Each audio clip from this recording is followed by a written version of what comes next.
Welcome to Everything Co-op, bringing you information on how cooperatives can help improve your quality of life.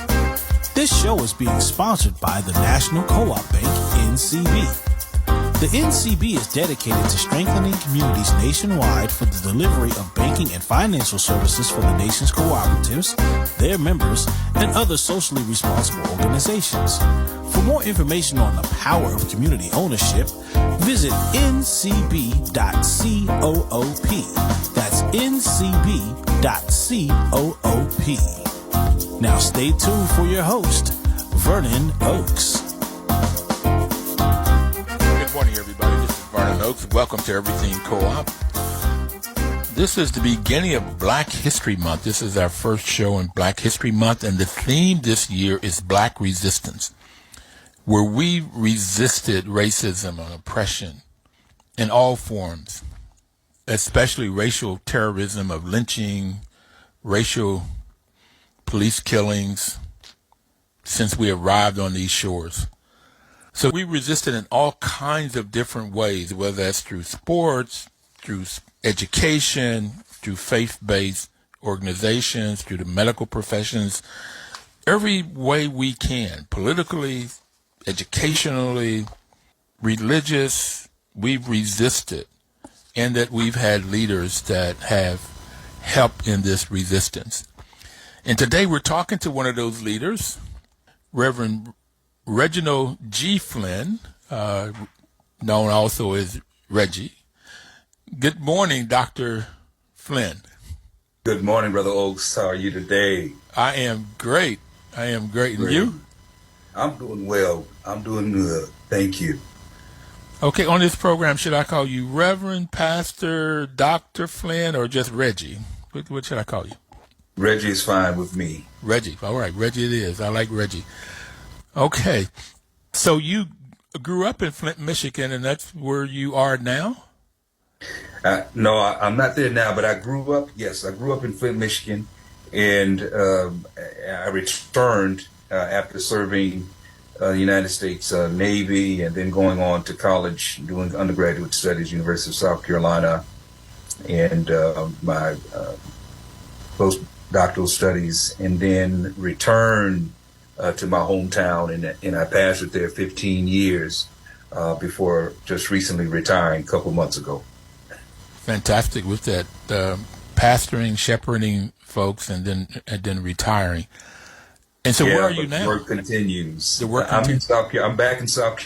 I'm back in sunny South Carolina, brother. Okay, sunny South Carolina. Yes. Okay, and that's where your wife is from? That's where my wife is from. Yes, she's from the Santee Ellery, South Carolina area. And where is that? That's south of Columbia.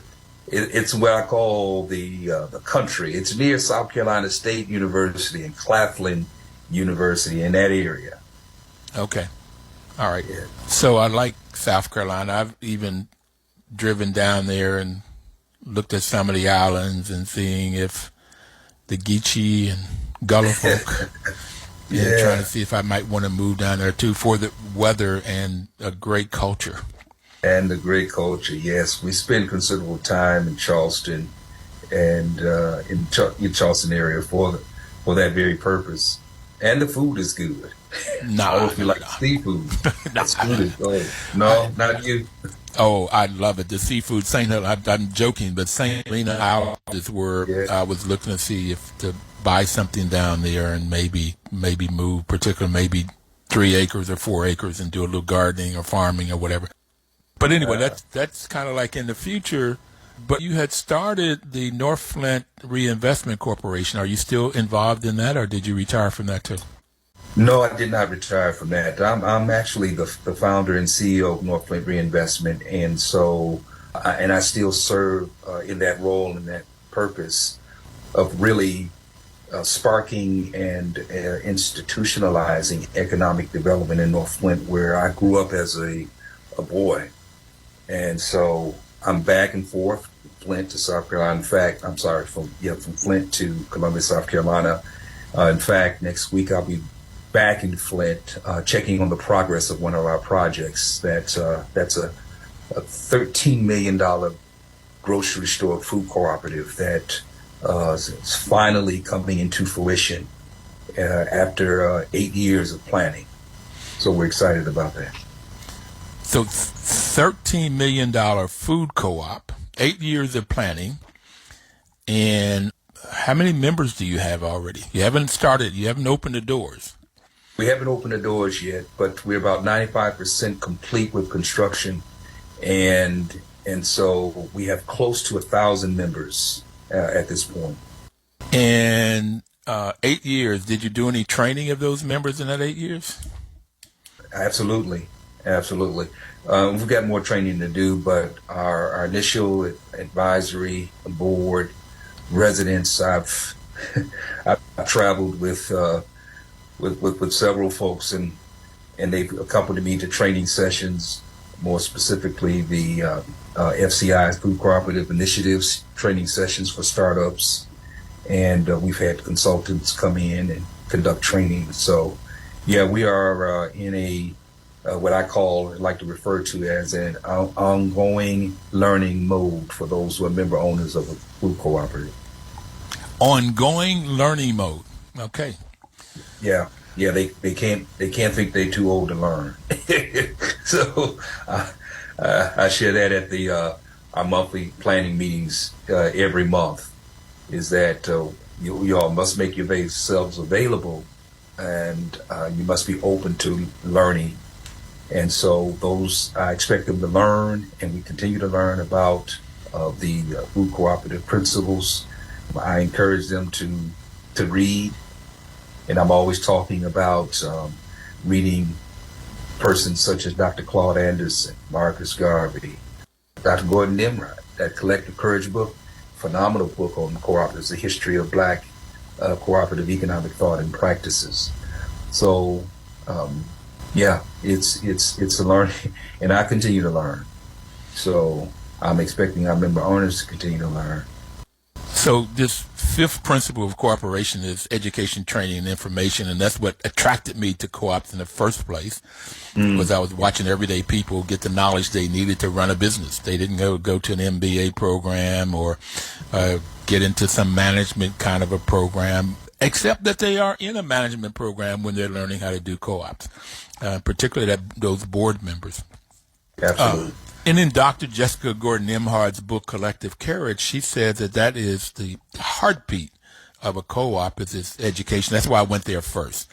When we talk about resistance of racism and resistance of police brutality and this wealth gap, whites have 10 times more wealth than an average black family, average white family, 10 times more wealth. So how do we bridge those gaps and resist that? How do we move forward? And one way is economics, and that's why I like this co-ops, because they learn. The core of it is ongoing learning, you said.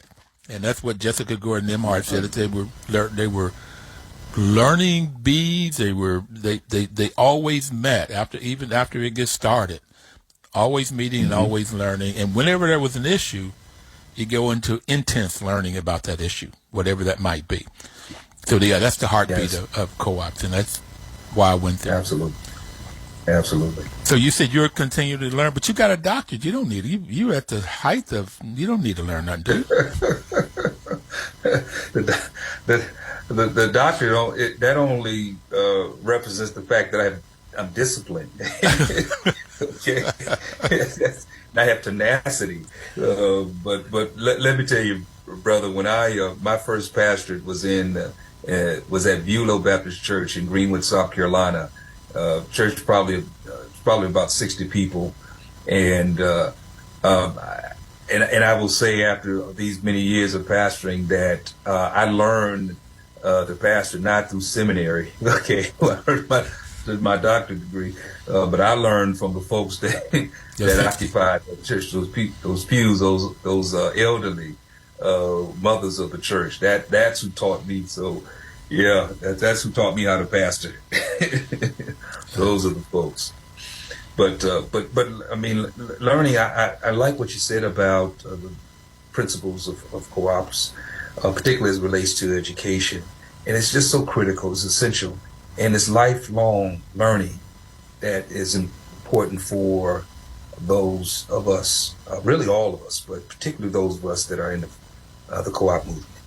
In fact, it's one of the, well, I mean, they can go on talking about this lifelong thing, but it really starts early, and it's really part of what I think is, because the way in which, let me just say, the way in which I'm realizing Black resistance is through the ownership and the administration of institutions.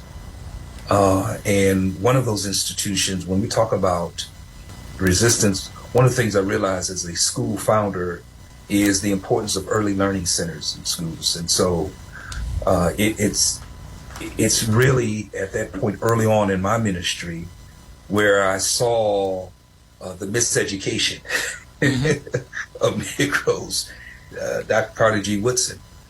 And so early learning is, in fact, North Flint Reinvestment, we manage a early learning center. We manage a K through 6 charter school in Flint. And it's at that level, the child's from infancy to those early elementary grades levels, where we are affirming our identity as Africans living in America. We are affirming our culture, our heritage, our history. And so that to me is a form of Black resistance, because I was miseducated. I was miseducated, and when I served in schools, I was seeing how our children are being miseducated. So I desired and shared with our board of directors the importance of us working toward starting our early learning centers, and we develop our curriculum. And so we've been able to do that. So we were miseducated, and I've got 2 master's degrees, and nowhere in that education that I learned about co-ops, nowhere did I learn about Black history, even in a historically Black college. The curriculum too often resembled the white colleges of whatever that curriculum was taught. In order to get accreditation, they had to meet a certain code. And I was in math and sciences, math and chemistry, so I wasn't even in history or anything like that. So they may have taught those classes, but it wasn't in my curriculum. It just wasn't there. So yeah, totally miseducated. We're going to take our first break here. And I want to come back and talk more about the resistance that you've been doing through educating young people, getting started young, then all the way through life. And you said it's ongoing education throughout life. Jessica Gordon-Nimhard said that's the basis of co-ops, that's the heartbeat of co-ops, is this education. And with this education, we can really resist with the knowledge. We can resist folks coming at us, but we have to learn about business. We have to learn about law. There's so much we have to continue to learn. But we'll be right back and talk more about resistance by putting forth, just moving forward, taking care of things. We'll be right back. Please don't touch that dial.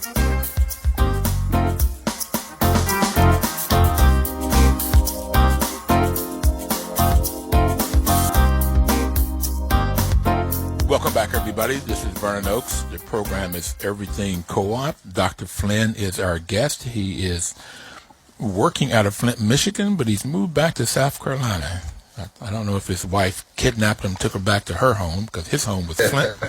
She was South Carolina, and he was getting his education down there, and met his wife and took her to Flint. Now she's taking him back to South Carolina. And in the Asela, when they talk about the history, the theme, they're talking about how we have just continued to fight this oppression. And it's shown up in all kinds of organized, planned, violent insurrections, and also just taking care of business. And this is what we're talking to Dr. Flynn about.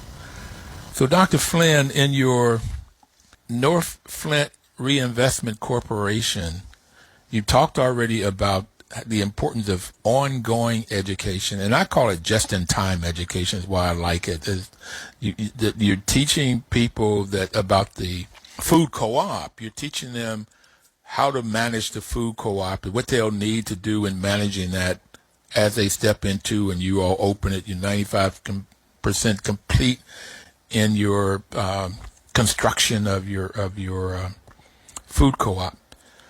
So what are some of the other kinds of things that you're doing, or other institutions that you're doing or working with inside your Reinvestment Corporation to resist racism? So, in my mind, Brother Oates, I think ownership and the administration of institutions are really essential to our empowerment as Black people. I mentioned about early learning. That's one institution of education through early learning, starting as early as possible with our youth. They need to be the solutions to what we're seeing in our communities, particularly as it relates to the deterioration of those neighborhoods and communities in which they are being raised and reared and nurtured. And that's what we're seeking to do, and that's what we have done at Eagles Nest Academy and Eagles Nest Early Learning Center. We're teaching very early on. We're starting with self, that they are beautiful. Amen. I was never told that I was beautiful. Early on in elementary school, I was taught to sit in the corner and sit there. But really, early learning. And then for a community, I think, to be whole, and that we must own a bank or a credit union. And credit unions are cooperatives, but oftentimes we don't own them. Okay, I mean, truly own them and make the decisions as to the direction that they should go, and the decisions about the reinvestment of dollars that should go in communities. And so the banking institutions are important. Of course, housing and real estate is another institution that we should. God's not making any more land. We need to own the land. I share that with our congregation for many years, how important it is for us to get the land, and having a plan, a long-term plan for the development of the land, and also with owning our own homes. In the city of Flint, and I imagine this is probably the same thing across the country in Black communities, we have plenty of rental properties, plenty, and we are renters. And so we want to shift from being renters to being owners. And so that's a whole process in and of itself, in helping the people become home ownership ready. Understanding credit scores, financial literacy is absolutely critical. That falls within this institution of housing and real estate development. And then, fourthly, hospitals and health clinics. How many hospitals and health clinics do we own in the Black community that we own? How many how much value do we place in our brightest of Black minds establishing, operating hospitals and health clinics in Black communities? And then, of course, the grocery stores and food co-ops. It's important for us, I don't need to share this with you, but perhaps our listeners, to reemphasize the importance of us realizing food sovereignty. Let me just share with you that the establishment of the North Flint Food Market in Flint, Michigan, was really a direct response to the Flint water crisis. And what resulted from the Flint water crisis was 2 grocery stores that closed within a mile of themselves in the Black community, directly across the street from the school that I founded. And so we weren't proactively seeking to establish a food co-op. I mobilized people because I said, this is after the second store closed. I said, look, we need to come together, and you all need to stop asking me to ask the Chamber of Commerce, to ask Kroger's and Myers management, can they stay? Mm-hmm. And they've made a decision. So we need to proactively think about how we can empower ourselves rather than begging them to stay in our community. They've made a decision. And so that's really how this food co-op thing started. And I said, well, let's get on a plane and go learn about cooperatives, how they operate and how they function. Let's learn some business principles, because I don't know. I've been trained theologically. I've been trained in business. Okay, so let me make sure I understand this. So you have the Flint water crisis, and because of the Flint water crisis or other reasons, these 2 grocery stores closed down in the black community, in the black neighborhood. So you're left with no grocery stores in the community.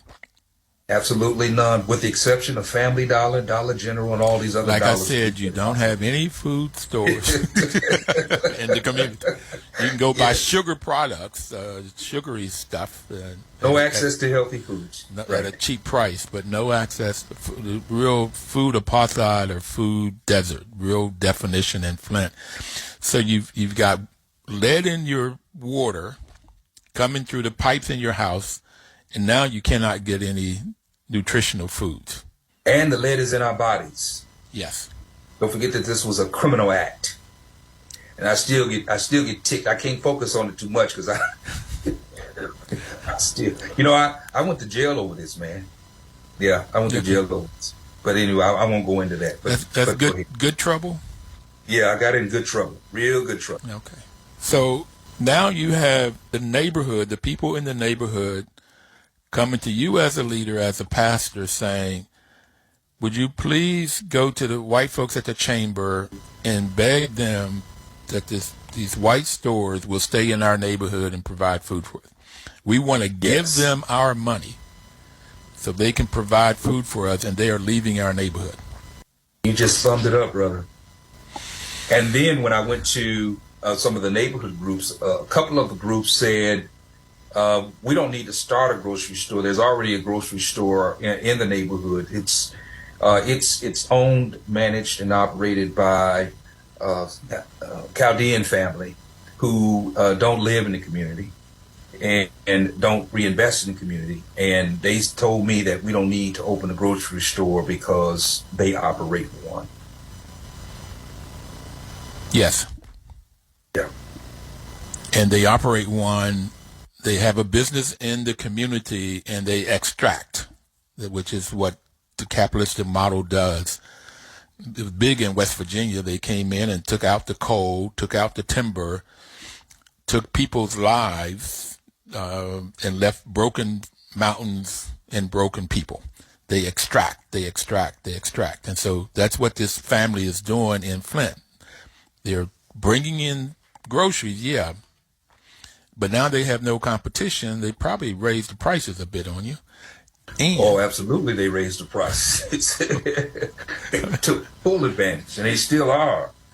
And I told that particular neighborhood group that I respectfully disagreed with them, that we needed to own and operate our own store, and I proceeded on without them. They didn't join you. They haven't joined you yet.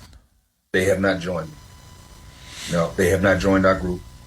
But that's not a surprise, Brother Oaks. There's several folks in the black community, black folks, professionals and non-professionals, who have not joined the movement, but we keep on moving. They said we never get to this point where we're about to open. We had a competitor come in from a well-known historic regional grocery store, who came in and came to my office, visited me, and just told me, said, look, Dr. Flynn, just want you to know that we are interested in opening a grocery store in North Flint, and we're going to be your competitor. And he left my office.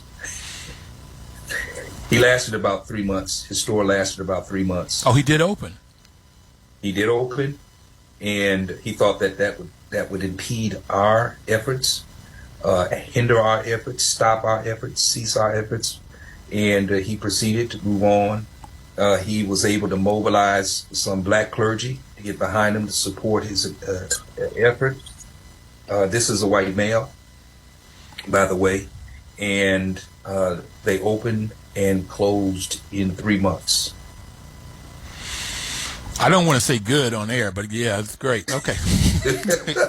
From an economic standpoint, and black sovereignty of us controlling our wealth, and minimizing that gap that I talked about. Only the way we do it is through ownership. And co-ops gives us a vehicle, and that's why we have this radio show. It's a vehicle to get ownership, so we can make the money, and we can say what goes on, what foods you're going to sell in that store. We're going to take our second break, sir. I want to come back and talk a little bit more about the other black clergy and who supports you and in the community and who don't a little bit, not by name, just what you found out. And what you're doing next. We'll be right back. This is Vernon Oaks, and the program is Everything Co-op. We have Dr. Flynn, Reggie on with us this morning. This program, Dr. Flynn, we've been on for 9 years. We're in our 10th year now. And we're only going to do this 1 month, the month of October, which is Co-op month. But I liked it, people liked it, and the National Co-op Bank, who has been our main sponsor through these 10 years, they also liked it. And NCB's mission is to support and be an advocate for America's cooperatives and their members, especially in low-income communities like Flint, the Ward 7 here in Washington, Ward 7 and 8 in Washington, D.C., but providing innovative financial and related services. So that is their mission when they got started in the early 80s to be there for co-ops and their members. So we were talking in the last segment, you said that there were 6 institutions that you found that can help with this resistance of racism, this white privilege that we have grown up in. You graduated from high school in 84, and I graduated from high school in 65, and we integrated schools in 55. And so it's been this long struggle of watching white people just take advantage of in all kinds of ways. Like you talked about the white man that was going to open up a store and say he's going to be competitive to you. So you had talked about education as one of the institutions, particularly early learning, banking and financing, starting a credit union and controlling it, or a bank, and then doing real estate development, housing, limited equity housing co-ops turn out. That's what we've used in the district. We have 99 of them to fight gentrification and turn apartment buildings into own units for people. And when I first heard about these, Dr. Flynn, I thought it was white folks trying to make it so that blacks could not get wealth. But I found out when you compare limited equity housing co-ops to the other option for a lot of us, which is apartment buildings, they're so much better. And it can be a tunnel to getting your own individual house or some other form of ownership. You really learn all the things you talked about, this financial literacy and so forth. So that's the third institution. Hospitals and healthcare, getting control over that. Just want to tell you, there's a clinic, a health clinic in Madison, Wisconsin that's owned by the patients. Another possibility for ownership of a clinic. And then there are food co-ops. And there are more and more blacks starting food co-ops. I know you know Malik out of Detroit, and you in Flint, and there's folks here in D.C., and it's all over the U.S. and that are doing co-ops. But what's the sixth one? We didn't finish the sixth one. We got into the food one and didn't go on. The sixth institution is the church or the mosque or the place of worship. And I place that as a vital institution because a significant number of our people still attend church, still attend mosque, still have as a priority in their life spiritual formation. And but I wrote a book called So You Think Your Church Isn't Big Enough, and the genesis really was to try and have impact with faith leaders that regardless of the size of their church, that they could still make a substantive contribution, make a transformative impact in the neighborhoods where they were residing, where they existed. And so my daughter went off to college to Michigan State University, and I told her, search for a church that's engaged in its community, that prioritizes neighborhood revitalization, housing, economic development, that prioritizes community and economic development. And I think that's important because we just can't exist as a building in the community, but be an institution of transformation in Black community. So are you working with other pastors to do this community economic development? I am. I have, and I continue to do so.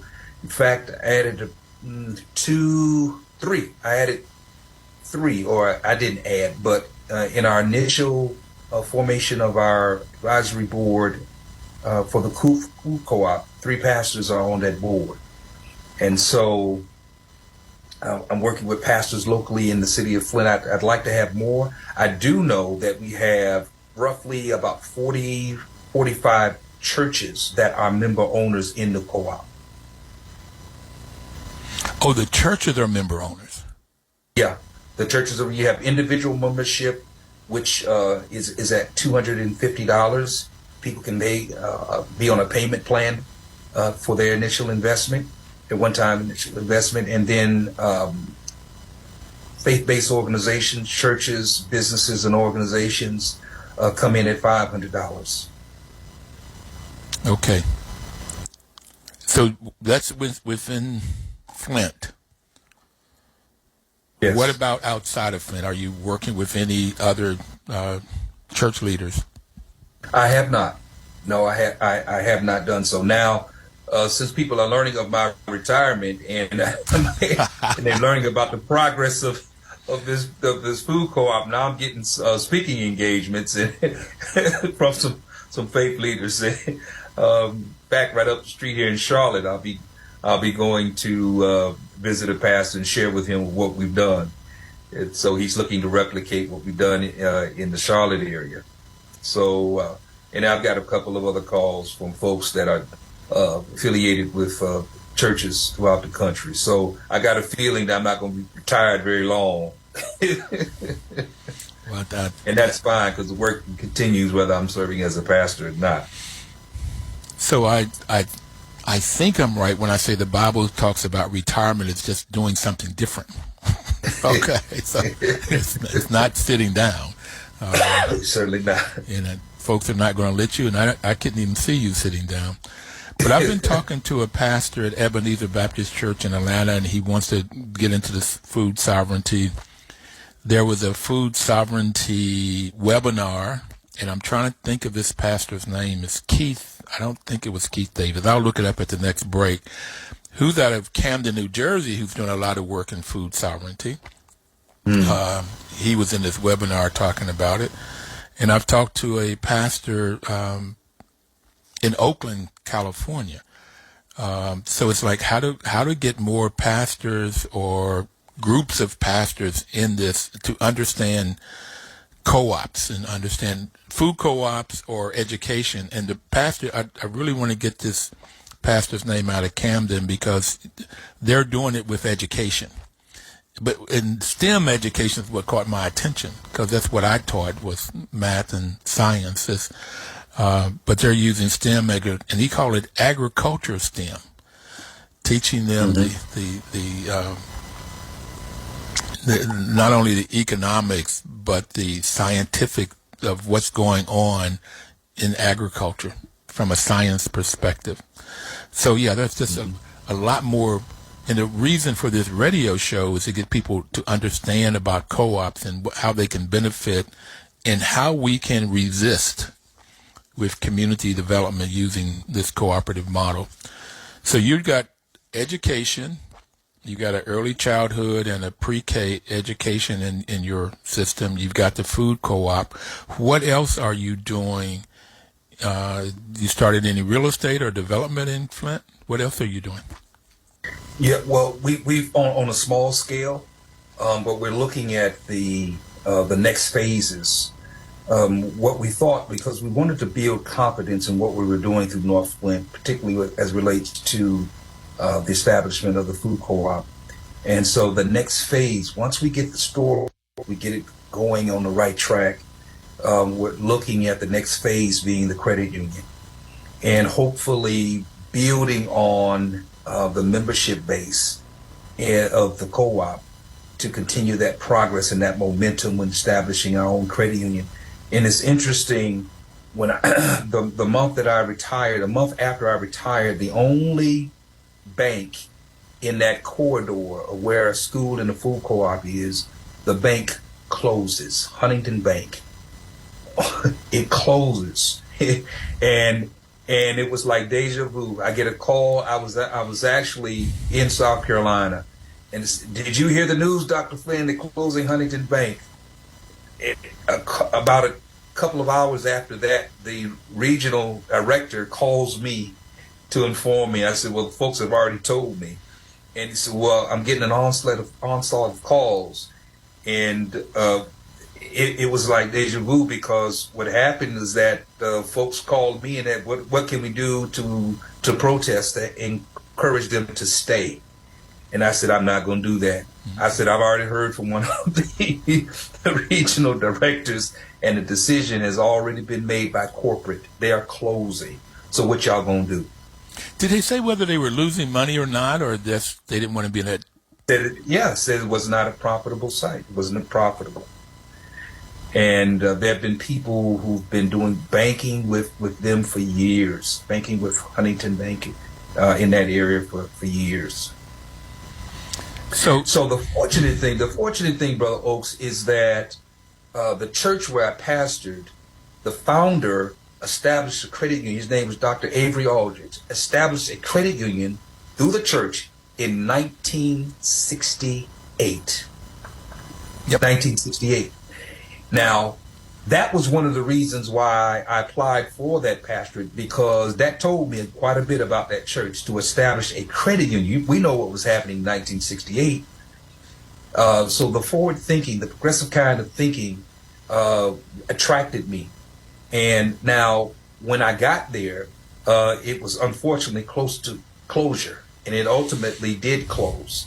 And it was too far gone for me to try to retrieve. But some of the people that were involved in the formation of it are still attached to the ministry, and still have an interest in seeing the credit union being owned by us. And so I'm looking forward to that next phase.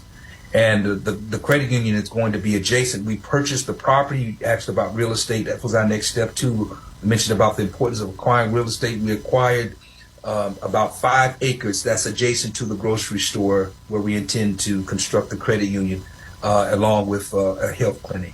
So I mentioned to you, or I may not have mentioned to you, that really our work at North Flint is to spark economic development from a holistic approach to meet the needs and improving the quality of life for residents in North Flint. And so this holistic approach that focuses on all areas and aspects of life is really important to us, and is really our mission. So when you say holistic, just for me, it is spiritual, and that's almost first in my world, financial, yes, physical, emotional, mental. Absolutely. So absolutely. It's all of that. It's holistic. You can't say that you're interested in my spiritual formation and you're not interested in my financial situation. Or whether I ate or not last night. Exactly. Okay. Okay. So they're all intertwined, and you're ahead of me. I was getting ready to say, in Greenbelt, Maryland, they have a food co-op and a credit union, and they're right in they're in 2-minute walking distance. And then they have a movie theater that's an older kind of theater that they bought, and it's cooperatively run. It's right in there. So where is this? Greenbelt, Maryland. It's right up the street from D.C., right up the interstate, 25, 30 minutes from D.C. And back in the core of it was a 1,600 unit housing co-op that Roosevelt built in the 30s and the 40s. And Roosevelt, the rural electric co-ops, the way he came out of the Depression was through cooperation, getting people ownership. So we're getting ready to take our final break, Sarah, and we're going to come back and talk more about the future and the things that you're doing. We'll be right back.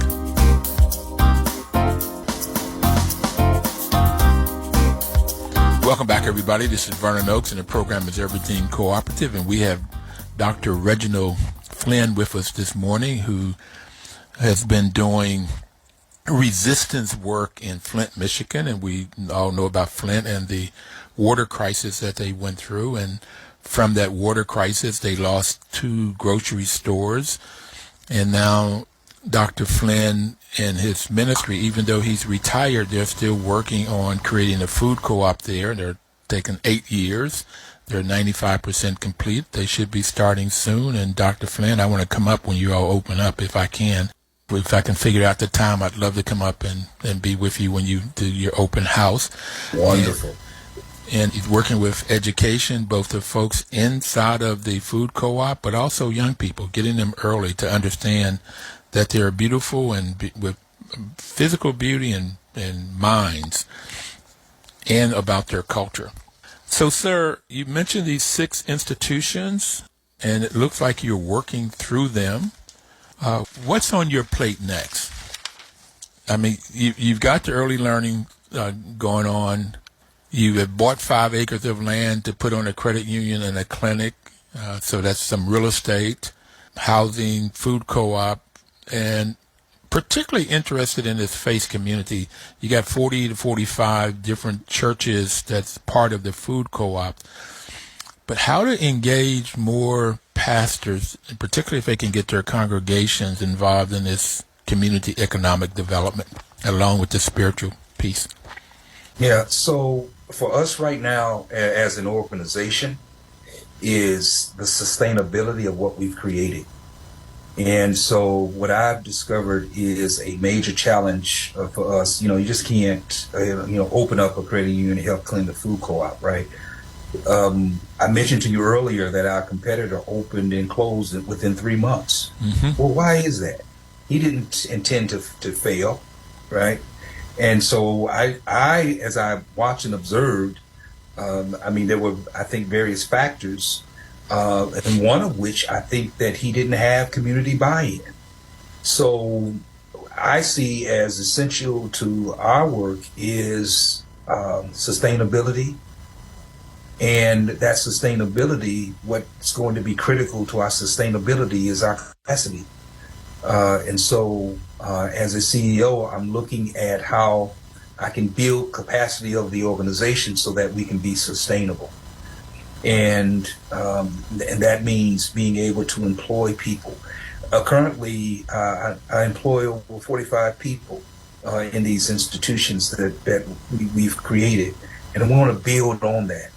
I want to be the largest employer in nonprofit employer in the North Flint area. Now that's a goal. Mm-hmm. So I think considerable amount of work will need to be invested in our sustainability strategy. Okay, so do you have a sustainability business plan yet, or that you? It's evolving. I mentioned that we have our projects are in phases, so we do have a business plan. But I tell you, the business plans evolve. Oh yes, but we do have a plan. Yeah, we planned to have the store open 5 when the water crisis hit, but it's been 8 years. But to answer your question, yes, we do have a strategic plan.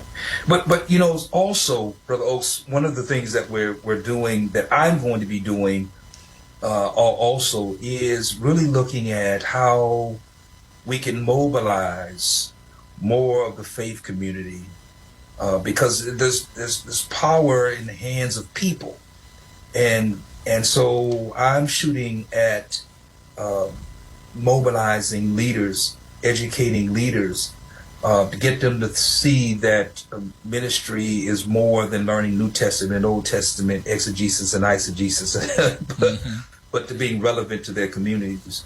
Because if we can gather those people, I mean, isn't that what co-ops do? Mobilize people. And so we can, if I can make an impact in that area, and that's what I intend to do, that's going to be a significant part of my work. So I'd suggest you hire President Obama. He was a community organizer. I mean, that's what he did to come and help you. Think he come? I don't know if I can afford his consulting fees, but maybe getting one of those employees as a community developer to help you, because Ed Whitfield was on the show, and I think you know Ed. And they had the Renaissance Food Co-op in Greensboro. 8 years of getting it together, they opened, and 3 years they were closed. They were 3 years where the white guy that you talked about in Flint was 3 months. And he said that one of the reasons was you have to keep the movement going. That's what you're talking about, getting these other pastors. How do you get from 1,000 members to 3,000 or 5,000 or 10,000 members? That movement you've got to get, and you've got to change their attitude from going into General Dollar, spending $1 to buy a box of sugar cereal, and come in and spend $3 for some broccoli or spinach or kale that's fresh from the farmer. How do you get them to change that behavior is critical, is what he told us on the air, and that makes sense. You're changing the mentality of the community, because that poverty isn't just the money. That's right. Right. It's not just the money. It's that whole mentality of I want to go and I want them to come stay here, these 2 stores, and I'll go keep spending my money at these stores. That's the poverty mentality. The wealth mentality is let's start our own and own it. Okay. Yes. We can decide what's on the shelves. We can decide if for the profit, where that money goes. That's all in the co-ops.